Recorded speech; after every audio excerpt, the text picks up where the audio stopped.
Hello friends, welcome to rural academy. Friends, आज जो हम लोग आंग्ल मैसूर युद्ध के चौथा पार्ट के बारे में देखेंगे, यानी चतुर्थ आंग्ल मैसूर युद्ध के बारे में। और ये जो है ये आखिरी युद्ध है आंग्ल मैसूर युद्ध, ये आखिरी आंग्ल मैसूर युद्ध है अंग्रेज और मैसूर के बीच में। ठीक है, तो चलिए देखते हैं इसमें आज हम लोग को क्या क्या नोट डाउन करना है। आज का पहला प्रश्न है, चतुर्थ आंग्ल मैसूर युद्ध का कालक्रम क्या था? Option A 1799, option B 1798, option C 1796, option D 1794। देखिए, श्रीरंगपट्टनम की जो संधि हुई थी तृतीय आंग्ल मैसूर युद्ध में, उसकी अपमानजनक शर्तें थी, क्योंकि जस्ट बिकॉज की आपको देखिए कि वो जो शर्तें थी वो अंग्रेजों के द्वारा तय की गई थी। ठीक है, तो ये अपमानजनक शर्तें जो थे टीपू सुल्तान जैसा स्वाभिमानी शासक अधिक समय तक बर्दाश्त नहीं कर सकता था। भारतीय राज्यों से तो उसे कोई उम्मीद नहीं थी, जैसे मराठा निजाम आपका त्रावणकोर थे, वो तो अंग्रेजों से पहले ही मिल चुके थे। तो उसने क्या किया कि वो विदेशी यानी अंतर्राष्ट्रीय सहयोग प्राप्त करने की दिशा में प्रयास किया, जिसमें आपका फ्रांस है, आपका नेपोलियन से उसने पत्र व्यवहार किया, अरब कुस्तुनतुनिया, अफगानिस्तान एवं मॉरिशस के शासकों से भी उसने पत्र व्यवहार किया। और उसने जो है अपनी सेना को फिर से क्या किया, संगठित किया, और ये फ्रांसीसी पद्धति से संगठित किया। ध्यान रखिएगा, कल जैसे मैं बता चुकी हूँ, यूरोपीय पद्धति से वो अपना सेना को प्रशिक्षित करता था। ठीक है, उधर जो है अंग्रेज जो थे, अंग्रेज आपका जो थे मराठा के साथ, आपका निजाम के साथ जो है फिर से वही त्रिपक्षीय उन्होंने, सॉरी यहाँ पे अंग्रेज भी लिख दे रही हूँ। ठीक है, त्रिपक्षीय संधि किए और बोले, बताए उनको कि अगर हम लोग मैसूर को हरा देते हैं तो जो उससे जो लाभ होगा वो हम लोग तीनों आपस में बांट लेंगे। तो इस तरह जो है वो लोग तीनों एक ग्रुप में हो गए हैं। और इसमें जो आपका था, जो इस अंग्रेज का इस बार जो थे इस युद्ध में, चतुर्थ आंग्ल मैसूर युद्ध में, उसमें आपका आर्थर वेलेस्ली, हैरिस और स्टुअर्ट जैसे कुछ मुख्य सेनापति थे। और फिर दो घमासान युद्ध हुआ। ठीक है, दो घमासान युद्ध हुआ, वो हुआ था आपका 1799 में। तो इसका जो सही आंसर होगा वो होगा ऑप्शन ए 1799। चलिए नेक्स्ट क्वेश्चन पे चलते हैं। चतुर्थ आंग्ल मैसूर युद्ध के समय अंग्रेज गवर्नर जनरल कौन था? Option A sir John Shore, option B sir John Macpherson, option C lord Warren Hastings, option D lord Wellesley.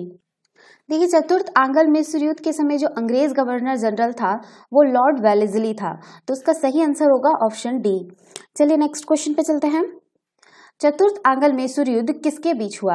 Option A फ्रांसीसी और अंग्रेज, ऑप्शन बी हैदराबाद और टीपू सुल्तान, ऑप्शन सी टीपू सुल्तान और कर्नाटक, ऑप्शन डी अंग्रेज और टीपू सुल्तान। जैसा कि मैं पहले भी बता चुकी हूँ कि जो चतुर्थ आंग्ल मैसूर युद्ध हुआ था वो अंग्रेज और टीपू सुल्तान के बीच में हुआ था।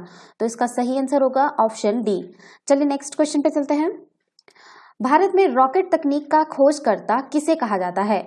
Option A Hyder Ali, option B lord Warren Hastings, option C Tipu Sultan, option D lord Wellesley. अगर आप लोग कल का पार्ट देखे होंगे तो मैंने उसमें कुछ ओवरव्यू दिए थे आपका टीपू सुल्तान के बारे में, जिसमें से कहे उसे जो है भारत का रॉकेट तकनीक का खोजकर्ता भी कहा जाता है। तो इसका सही आंसर जो होगा ऑप्शन सी होगा। उसमें मैंने ये भी बताया था कि उसने मिलिट्री मैनुअल में रॉकेट के संचालन की व्याख्या भी की थी। ठीक है, और उसने जो है रेशम राज्य में सर्वप्रथम रेशम उत्पादन भी शुरू किया था। ये सब कल मैं बता चुकी हूँ, आप लोग देख लीजिएगा लास्ट वीडियो में तो पता चल जाएगा। तो इसका सही आंसर होगा ऑप्शन सी टीपू सुल्तान। चलिए नेक्स्ट क्वेश्चन पे चलते हैं। किसने कहा था, मैं अंग्रेजों के स्थल साधनों को तो समाप्त कर सकता हूं परंतु समुद्र को नहीं सुखा सकता? ऑप्शन ए हैदर अली ने, ऑप्शन बी टीपू सुल्तान ने, ऑप्शन सी सिराजुद्दौला ने, ऑप्शन डी मीर कासिम ने। देखिए, ये जो कथन है ये टीपू सुल्तान के हैं, जिन्होंने कहा था कि मैं अंग्रेजों के स्थल साधनों को तो समाप्त कर सकता हूं परंतु समुद्र को नहीं सुखा सकता हूं। तो इसका सही आंसर है ऑप्शन बी। चलिए नेक्स्ट क्वेश्चन पे चलते हैं। चतुर्थ आंग्ल मैसूर युद्ध के संबंध में इन कथनों पर विचार कीजिए। इसका एक है, इस युद्ध के दौरान टीपू सुल्तान की मृत्यु हो गई। इस युद्ध में अंग्रेजों की पूर्ण विजय हुई और मैसूर के अधिकांश प्रदेशों का अंग्रेजी राज्य में विलय हो गया। ऑप्शन सी है आपका, वोडेयार वंश के एक बालक कृष्णराज द्वितीय को राजगद्दी पर बिठाकर मैसूर राज्य पर सहायक संधि लाद दी गई। इनमें से इन कथनों में से कौन सा कथन या कौन से कथन सही है? केवल एक और दो, केवल एक और तीन, केवल, और ये है ऑप्शन डी है आपका सभी। देखिए, जो चतुर्थ आंग्ल मैसूर युद्ध हुआ था, ये आपका युद्ध में जो है आपका टीपू सुल्तान की मृत्यु हो गई थी। ठीक है, तो इसका जो सही आंसर होगा वो तो आपका ये ऑप्शन ए तो सही होगा ही होगा। तो दूसरा में आता है कि इस युद्ध में अंग्रेजों का पूर्ण विजय हुई और मैसूर के अधिकांश प्रदेशों का अंग्रेजी राज्य में विलय हो गया। ये कथन दो भी सही है। पूर्ण विजय, देखिए जैसे लास्ट में हुआ था कि आपका अंग्रेज जीते थे, लेकिन उसमें जो है कि टीपू सुल्तान के साथ संधि कर ली थी, लेकिन इसमें कोई संधि नहीं है। इसमें जस्ट बिकॉज की टीपू सुल्तान की मृत्यु हो गई है तो ये पूर्ण विजय हो गया है और उसने जो है मैसूर के अधिकांश प्रदेशों पर है जो अधिकार कर लिया और मैसूर को जो है अंग्रेजों तथा निजाम ने आपस में बांट लिया था। ठीक है, अंग्रेजों को जो है कोयम्बटूर, कनारा और श्रीरंगपट्टनम के कुछ भाग प्राप्त हुए। निजाम को गुंटी, कुरमकोंडा और चित्तल दुर्ग के कुछ भाग प्राप्त हुए। मराठों के लिए सुंदा और हारपेनोली का प्रस्ताव रखा गया, परंतु उसकी अस्वीकृति के बाद इन जिलों को भी अंग्रेजों और निजामों ने आपस में बांट लिया। मैसूर राज्य के शेष भाग को हिंद राजकुमार, जो हिंदू राजकुमार थे, कृष्ण राव के अधीन कर दिया गया और उसके साथ जो है एक सहायक संधि कर ली। मैसूर के विरुद्ध असफलता के लिए वेलेस्ली को जो है आपका मार्क्वेस की उपाधि मिली थी। इस युद्ध के बाद मैसूर पर फ्रांसीसी प्रभाव का भी अंत हो गया है। आपको पता होगा कि अंग्रेज और फ्रांसीसी भी उससे पहले ये मैसूर युद्ध से पहले लड़ रहे थे। ठीक है, तो उन्होंने भी इसको कहीं ना कहीं, फ्रांसीसियों को भी कहीं ना कहीं मात दे दी अंग्रेजों ने। ठीक है, तो ये जो है कृष्णराव द्वितीय को राजगद्दी पर बिठाए और एक सहायक संधि कर ली थी। ठीक है, तो आपका ऑप्शन 3 भी सही होगा। तो इसका जो सही आंसर होगा वो होगा ऑप्शन डी, सभी। ये ध्यान रखिएगा कि इस युद्ध के समाप्ति के बाद जो अंग्रेज गवर्नर जनरल था उसे वेलेस्ली को जो था, वेलेस्ली, ठीक है, वेलेस्ली को जो है, इसको जो है आपका मार्क्वेस की उपाधि मिली थी, मार्क्वेस की उपाधि। ठीक है, उपाधि। आप लोग समझ रहे हैं कि अंग्रेजों के लिए कितनी बड़ी जीत थी। जो आपका प्रथम आंग्ल मैसूर युद्ध हुआ था वो 1768 हुआ था और चतुर्थ जो हुआ आपका 1799 हुआ था। तो 31 साल 31 ईयर्स का जो था, इतना साल उन्होंने संघर्ष किया मैसूर ने, और उन पर विजय पाना बहुत बड़ी बात थी अंग्रेजों के लिए। तो इसका जो सही आंसर होगा वो ऑप्शन डी होगा, सभी। चलिए नेक्स्ट क्वेश्चन पे चलते हैं। टीपू सुल्तान के संबंध में इन कथनों पर विचार कीजिए। टीपू ने एक नया कैलेंडर या पंचांग लागू किया। टीपू ने सिक्का ढलाई की एक नई प्रणाली की शुरुआत की। 3 में है आपका, टीपू ने माप तोल के लिए नए पैमाने को अपनाया। फ्रांसीसी क्रांति की सफलता से प्रभावित होकर उसने श्रीरंगपट्टनम में जैकोबिन क्लब की स्थापना की। स्वतंत्रता का वृक्ष यानी ट्री ऑफ लिबर्टी लगाया तथा अपने को नागरिक टीपू विहित किया। इन कथनों में से कौन सा कथन सही है? ऑप्शन ए 1, 2 एवं 3, ऑप्शन बी 1, 3 एवं 4, ऑप्शन डी 2, 3 एवं 4, ऑप्शन डी है आपका 1, 2, 3 एवं 4। देखिए, टीपू ने जो है एक नया कैलेंडर या पंचांग लागू किया था जिसे जो है मौलादी एरा के नाम से भी जाना जाता है। और टीपू ने जो है सिक्का ढलाई की एक नई प्रणाली की शुरुआत की। और इसको ये देखिएगा, जो टीपू जो थे उन्होंने अपने सिक्कों में जो है हिंदू देवी देवताओं के भी चित्र अंकित करवाए थे।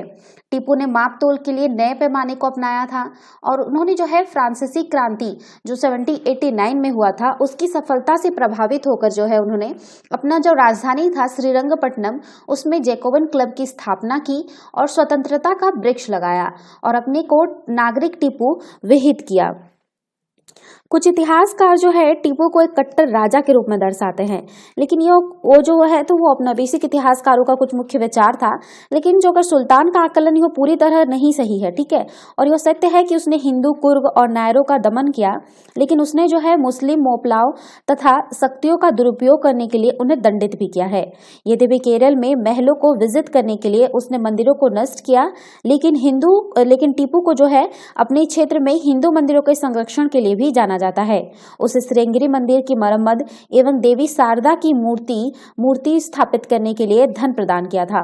तो ये आवश्यक नहीं है कि जो अतीत में व्यक्तियों का आकलन धर्मनिरपेक्षता एवं लोकतंत्र के आधुनिक पैमाने के साथ ही किया जाए।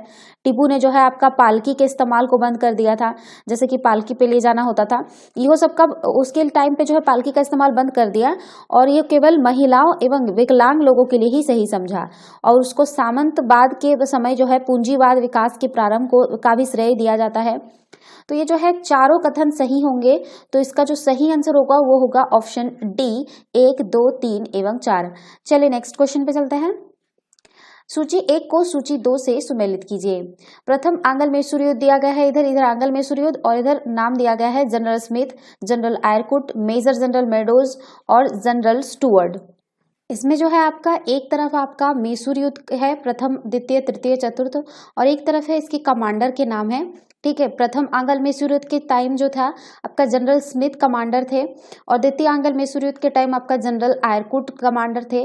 तृतीय आंग्ल मैसूर युद्ध के टाइम आपका मेजर जनरल मेडोज आपका कमांडर थे, और आपका डी में जो है चतुर्थ आंग्ल मैसूर युद्ध में है आपका जनरल स्टुअर्ट कमांडर थे। तो इसका सही आंसर होगा ऑप्शन ए। चलिए नेक्स्ट क्वेश्चन पे चलते हैं। टीपू सुल्तान अंग्रेजों के साथ युद्ध में कब मारे गए थे? Option A 1857, option B 1799, option C 1793, option D 1769। जैसा कि मैं पहले भी बता चुकी हूँ कि जो युद्ध हुआ था आपका 1790 से स्टार्ट हुआ और 1799 में स्टार्ट हुआ और 1799 में ही खत्म हो गया। और खत्म कब हुआ? जब टीपू सुल्तान की मृत्यु हो गई थी। तो इनका जो सही आंसर होगा उसका होगा ऑप्शन बी 1799। चलिए नेक्स्ट क्वेश्चन पे चलते हैं। टीपू सुल्तान का जो मकबरा है वो कहाँ स्थित है? Option A Coimbatore, option B Srirangapatnam, option C Wayanad, option D Dharapuram. देखिए जो टीपू सुल्तान का जो मकबरा है वो श्रीरंगपट्टनम में है, जो कि श्रीरंगपट्टनम से अगर बात करेंगे श्रीरंगपट्टनम मेन बोला जाता है, लेकिन यहाँ से जो है 15 किलोमीटर की दूरी पर जो है एक सुंदर मकबरे में अपने पिता हैदर अली और माँ फातिमा के बाजू में दफन है। तो इसका जो सही आंसर होगा ऑप्शन बी होगा श्रीरंगपट्टनम।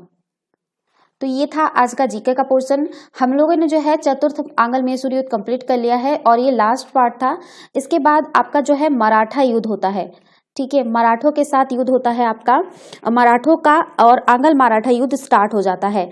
कहाँ देखते हैं इसका बेस बेस कैसे तैयार होता है और क्यों होता है? क्योंकि आप लोग देख चुके हैं जब आंग्ल मैसूर युद्ध हो रहा था तो मराठों ने सपोर्ट किया था अंग्रेजों को, ठीक है, और मैसूर के खिलाफ थे वो।